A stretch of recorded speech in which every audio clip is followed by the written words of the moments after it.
Dom Pedro era um cara bem controverso, né? Um cara bem especial.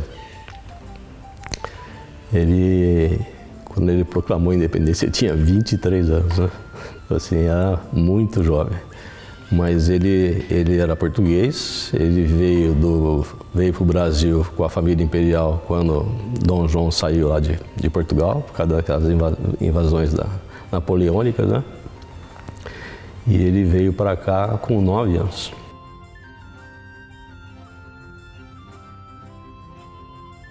O Brasil estava muito cheio de revolta naquela época, revolta em todos os lados, né? E em São Paulo, inclusive. Então, com esse objetivo de apaziguar alguns ânimos aqui em São Paulo, né? Juntar forças para essa causa separatista do Brasil, Dom Pedro fez uma viagem do Rio para São Paulo. Então, essa viagem aqui, ela começou em 14 de agosto de 1822. Ele parou em Taubaté, né? E ele chegou aqui em Jacareí dia 22 de agosto, era uma quinta-feira, né? E não consta que ele tenha parado nem em Caçapava e nem em São José. E quando ele chegou aqui em Jacareí, para atravessar o Rio Paraíba, o capitão-mor da época, em Jacareí, chamava Cláudio José Machado, eles prepararam uma balsa para atravessar o Príncipe, né? Atravessar o rio. E Dom Pedro meio que esnobou a balsa e quis atravessar de cavalo o rio. Esses são os fatos pitorescos, né? Então ele foi atravessar o rio de cavalo, né? Achando que era meio rasinho, e chegou do outro lado lá, assim, a parte de baixo da roupa encharcado. E não quis entrar na vila dessa maneira, né?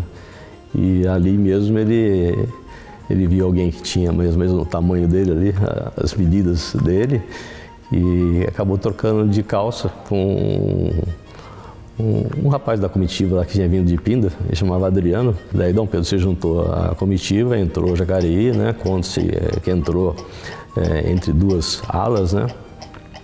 Mas é bom ficar bem claro o que era Jacareí em 1822, né? Já tinha passado para cá, em março de 22, tinham passado viajantes por aqui. O Saint-Hilaire tinha passado para cá e ele dizia que Jacareí era uma cidade miserável, né? Uma cidade com casinhas pequenas, com pessoal humilde que, tipo assim, não estava nem sabendo o que passava em Portugal, na corte. E aqui em Jacareí ele pernoitou, né? Diz que é numa casa ali no Largo da Matriz. Até eu acho estranho, que era uma casa assim, bem simples, né? Uma casa que ele parece um sobrado, mas não é um sobrado, né? Mas a tradição conta que ele teria ficado ali. Pernoitou aqui na cidade, aqui em Jacareí, na vila, na época, né? Daqui ele partiu para Mogi, seguindo a viagem depois até São Paulo. De São Paulo ele foi para Santos, porque ele queria inspecionar as fortificações que tinham em Santos, e foi também fazer visitas para a família do José Bonifácio, que era de Santos. E um dia antes da independência, né? Um dia antes do dia 7, no dia 6, parece que teve um jantar lá. No dia 7 ele já acordou meio mal, né? Com umas cólicas intestinais e estava com o famoso piriri. e conta-se que ele, no caminho, né, vamos dizer, de Santos, estava retornando para São Paulo, né, ele teve que apear da mula, né, umas 8 vezes, né, para poder se aliviar das dores. E quando ele chegou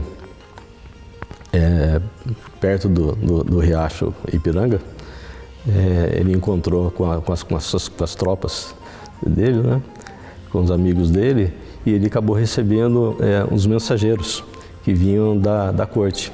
quando ele saiu do Rio e deixou a regência com a Leopoldina, conta-se que já veio, e que a Leopoldina já tinha se reunido lá com os membros políticos do Rio, né? Essas cartas que ele já recebeu um decreto já assinado pela Leopoldina, né, decretando a independência, né? É uma versão, né? E coube a ele decidir, né? Quando se criou o Museu do Ipiranga, no final do século XIX, ali foi encomendada a obra daquela tela da independência para o Pedro Américo, né? Então ele pintou aquela obra a pedido de São Paulo. Então ali tem aquela imagem que a gente conhece, né? Não é nada daquilo, né? Dom Pedro não estava em cima de um cavalo, estava em cima de uma mula, ele estava com uma farda e não estava de farda, né? Aquelas pessoas que estavam, não existia aquilo. Viva a independência, a liberdade e a separação do Brasil. Pelo meu sangue e pela minha honra, pelo meu Deus, juro fazer a liberdade do Brasil. Brasileiros, a nossa devisa de hoje em diante será independência ou morte.